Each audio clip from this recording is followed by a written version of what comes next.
in the U.S., we passed the Clarity Act and the Genius Act. And it seems like the Trump administration, Bessent, et cetera, really want to see stablecoins grow. They want for many reasons. Congress signed it, Trump signed it, and now the banks are fighting it. Right? That's the way it seems to me. So what do you think about the Trump administration, Bessent, pushing stablecoins, first of all? And then let's kind of get into like, why are the banks fighting it? I mean, the argument that we'll hear for why they're pushing it is twofold. Like, they want to be innovative, which I think is earnest. And the second is it's going to help bolster the treasury market, because these stablecoin issuers, they need to hold cash-like short-term debt instruments, which are typically U.S. treasuries, bills and notes.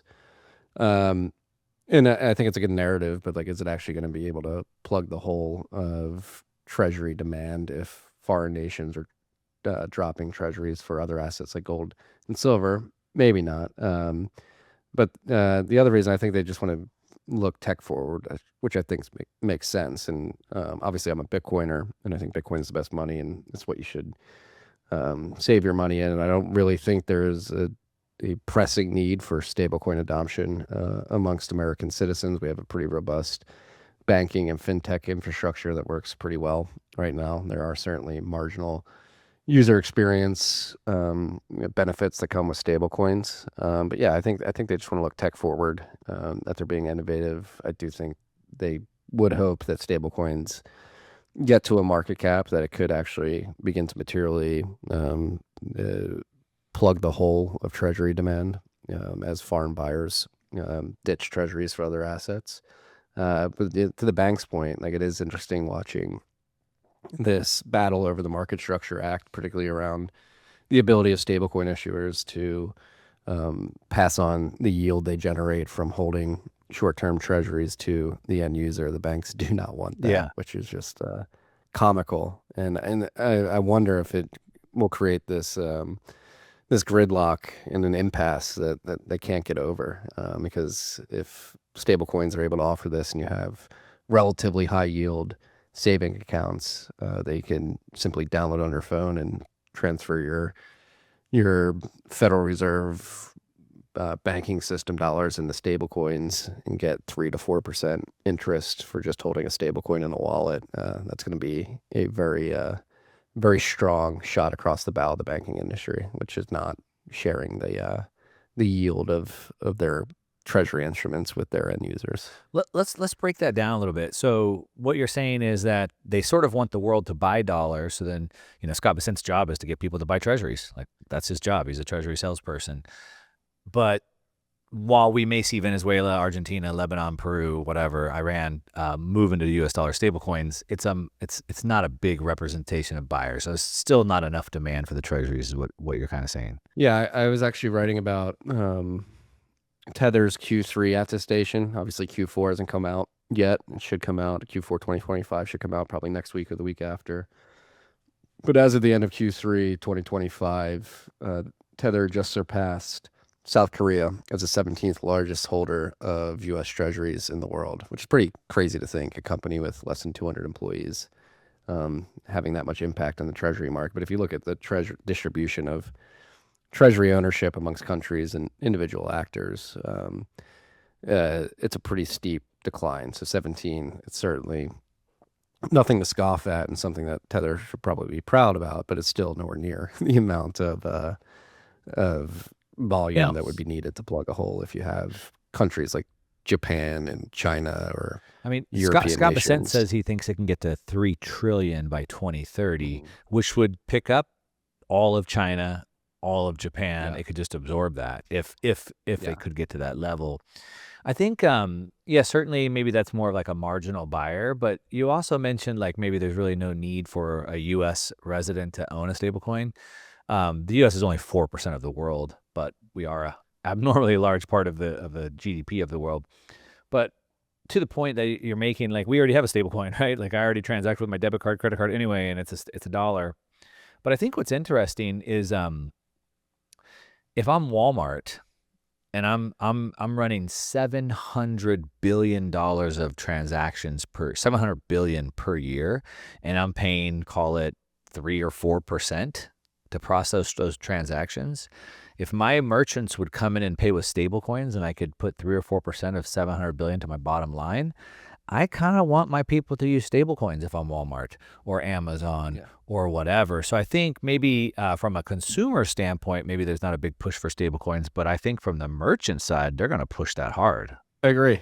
And it'll be interesting to see if that actually scales, right? Because these stablecoins right now, they run on a number of different blockchains, Solana, Tron, Ethereum. And we've seen it on Ethereum specifically. And I think if it reaches the scale of $6 trillion, whatever it may be by 2030, 2035, that's going to be a lot of volume flowing through these blockchains. And despite the fact that fees are relatively low now, who's to say that if you flood these blockchains with a ton of transaction volume, that fees won't rise in the future? I think that's yet to be determined. That could eat into the savings on fees that they have. This is why I think like Bitcoin over Lightning, the way Lightning's designed with instant settlement, it's not to say the fees will be as low as they are now forever, but I think the scalability of that second layer protocol is definitely more. And so like these apps like Strike, which allow you to easily interchange dollars for Bitcoin and pay Bitcoin invoice. Cash App just launched that feature. I could see that being a better savings mechanism for end merchants at the end of the day. But yeah, I think they're trying to push stable coins on the masses. And the one thing I would just warn everybody about is like, hey, the marketing is like, hey, we don't want a CBDC. We want a free market of cryptocurrencies, if you will, and stablecoins being one of the ones that we really want to support. But I think be careful what you wish for in terms of stablecoins specifically, because the way they operate, they're issued by central issuers who have the ability to freeze and prevent you from moving money. At some point in the future, sort of making sure that the public knows that, and there's a lot of confusion around this. It seems obvious to me, but stablecoins are not censorship resistant money.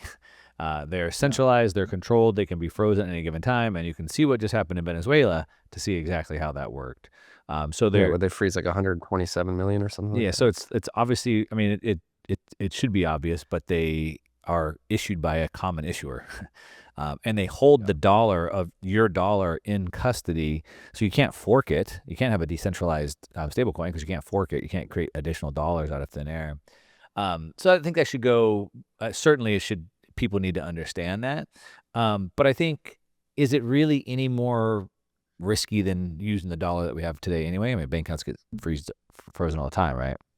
Yeah. No. And I would again go back to, like, I do think there are material UX and efficiency improvements when using stable coins over the incumbent dollars. The one thing I would look out for the Genius Act specifically, and something that could throw a wrench in Besant's plan, and not that it's Besant's plan, but people who believe that via regulatory clarity, we're going to see this explosion of stablecoin adoption. I think it's very important to understand how Tether has gotten as big as it has, and it's because it operated in this gray market where people without licenses or social security numbers in other countries or bank accounts could download a piece of software and accept USDT, could accept the Tether stablecoin rather trivially. And it's still not clear to me, but the way the Genius Act was written, it looks like they're going to sort of try to force KYC, AML registration compliance on these stablecoin providers. And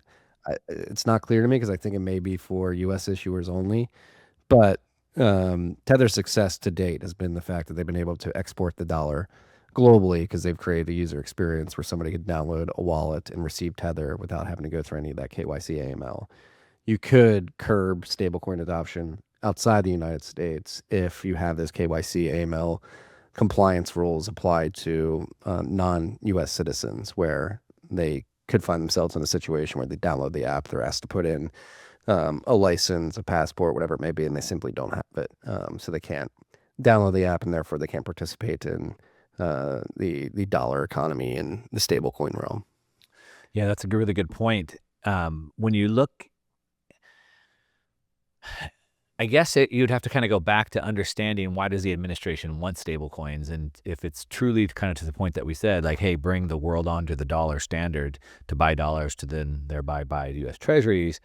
If really we want to get the rest of the world on it, then you can't have KYC. The rest of the world can't pass KYC. They don't have the documentation. They just had to flee Syria. They were born in a country that has whatever the case may be. So if they really want to bring the world onto dollars, they can't have KYC. If they put the KYC, then it shoots themselves in the foot and they can't bring the world on. Yeah. And that I was actually at a Bitcoin Policy Institute event last year, I think last June, in Paolo Ordoino, CEO of Tether, was there, and he's basically explaining how they attain their success, and they have a pretty strong ground game. Like, they get on the ground in these developing economies and teach people how to download stablecoin wallets and accept and send stablecoins. And he basically said, we're not the only people on the ground in these areas. You have people who are pushing the digital yuan on the ground too, trying to do the same thing that we are. And so his point was like, hey, we've had a lot of success. Our hearts are in this for the right reason. When they launched Tether, they didn't even think there was going to be a product market fit. He said, we thought in 2016 there would maybe be $100 million market cap. And they sort of stumbled into a massive success. And they've done a really good job at executing and expanding that product and getting into the hands. I think he said there was 400 million Tether wallets that exist out there. And so that, talking about dollar dominance and going back to this KYC thing, if that's truly your end goal, is to make sure that dollars remain the predominant currency, not only in the U.S. but outside of it. I think you have to recognize these nuances and the fact that you're not the only one on the ground trying to pitch your currency. The Chinese are out there, and others as well. Yeah, it's a good point. It's an interesting point, though, because typically you would think about the dollar's success not just as a reserve currency, but it's a payment network, right? Network effects have played out for sure. But part of the reason why maybe other accounts and maybe some of the dollar bulls would tell us that there's no replacing the dollar because there's not the network, there's no corresponding banks. But you don't have the open capital market. So like nobody's going to trust Chinese currency. They can't allow that to float. They can't have that open.